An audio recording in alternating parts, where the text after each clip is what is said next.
C'est un enjeu qui préoccupe la santé publique dans plusieurs pays. La solitude touche de plus en plus de gens, surtout depuis la pandémie. Au Canada notamment, près d'un jeune sur 4 se dit maintenant souvent ou toujours seul. Dépression, anxiété, diabète, les conséquences de cet isolement sur la santé sont nombreuses. Voici ce qu'a constaté Jacques-Audrey Charbonneau. On vit dans une société où il y a beaucoup de solitude. En fait, l'effet secondaire le plus important que la pandémie a pu avoir sur les gens, c'est de nous avoir séparés et isolés. La solitude, je la vis depuis que j'ai 8 ans. J'ai une vie très monotone, dans le sens que je sors très peu, j'ai pas de nouvelles à annoncer. Divorcée et sans enfant, Mme Furness a 74 ans et vit seule depuis très longtemps. J'ai beaucoup moins de téléphone. À cause de la pandémie, les gens, ils pouvaient pas venir me voir chez nous. Puis en plus, avec mes médicaments, je suis immunosupprimée. Et avant la pandémie, elle a perdu la vue du jour au lendemain. Je me suis levée un dimanche matin, je voyais un pied par un pied quand je regardais par terre. Là, j'ai décidé d'aller à l'hôpital, puis à 5 heures l'après-midi, j'étais aveugle. Elle a réappris à s'organiser, encore une fois, seule. C'est que je suis devenue très insécure. Maintenant, j'ai quasiment peur de tout. Avant, j'avais peur de rien, là. Maintenant, le moindre son qui est anormal, ça attire mon attention.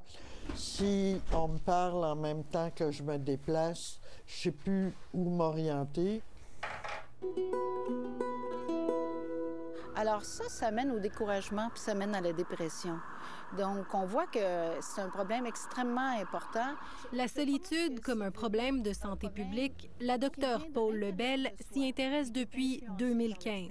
Les gens qui sont seuls ou qui vivent un isolement social ne sont pas conscients que ça amène des éléments importants sur leur santé. Quand j'ai lu les premières études qui démontraient l'influence de la participation et de l'isolement sur les maladies cardiovasculaires, sur le diabète, sur la dépression, l'anxiété, j'ai dit « Oh là là, il faut qu'on s'en occupe ». Et c'est d'ailleurs ce que font certains pays dans le monde. Le Royaume-Uni et le Japon ont créé des ministères pour lutter contre la solitude. The U.S. Surgeon General today declared a new public health epidemic in America. Loneliness.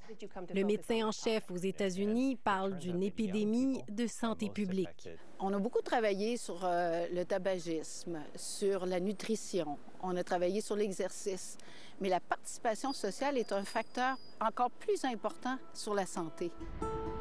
Le nombre de personnes vivant seules est plus élevé que jamais au pays. Bien que toutes ne ressentent pas forcément de la solitude, près de 20 des personnes âgées de plus de 65 ans ont déclaré éprouver de la solitude selon Statistique Canada. Et elle frappe aussi particulièrement les jeunes. Près d'un jeune sur 4 âgé de 15 à 24 ans dit se sentir souvent ou toujours seul. Il va me dire ça passe ou ça passe pas. Ursi et Noé sont 2 anciens jeunes de la DPJ. C'est quelque chose qui m'a beaucoup frappé en arrivant dans ce pays, puis surtout dans les centres jeunesse, c'est que c'est quelque chose qu'on utilise même pour essayer de punir, dans le fond, comme moyen de coercition.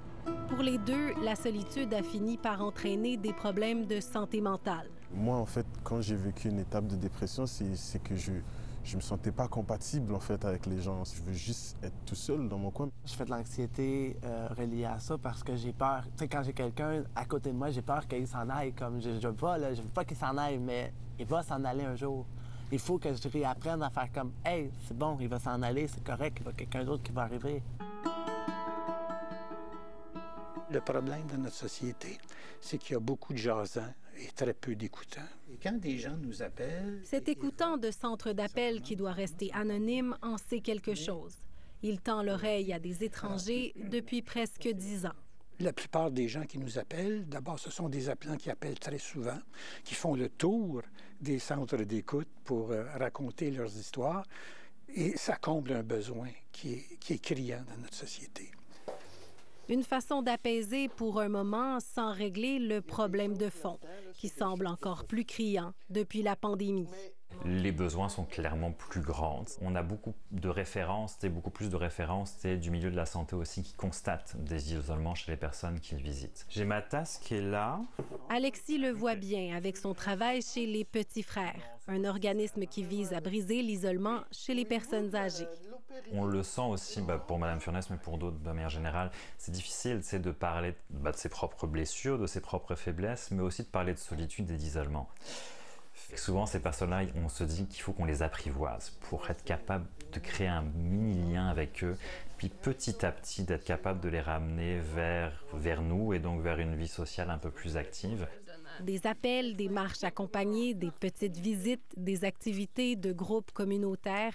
Pour s'attaquer à ce problème, il faut du temps et de la volonté. On investit moins dans la prévention et dans la promotion de la santé, qui sont beaucoup moins coûteuses comme mesures, mais qui rapportent beaucoup. Donc, on pourrait sauver des millions de dollars, éviter des hospitalisations, puis des mortalités prématurées chez les personnes.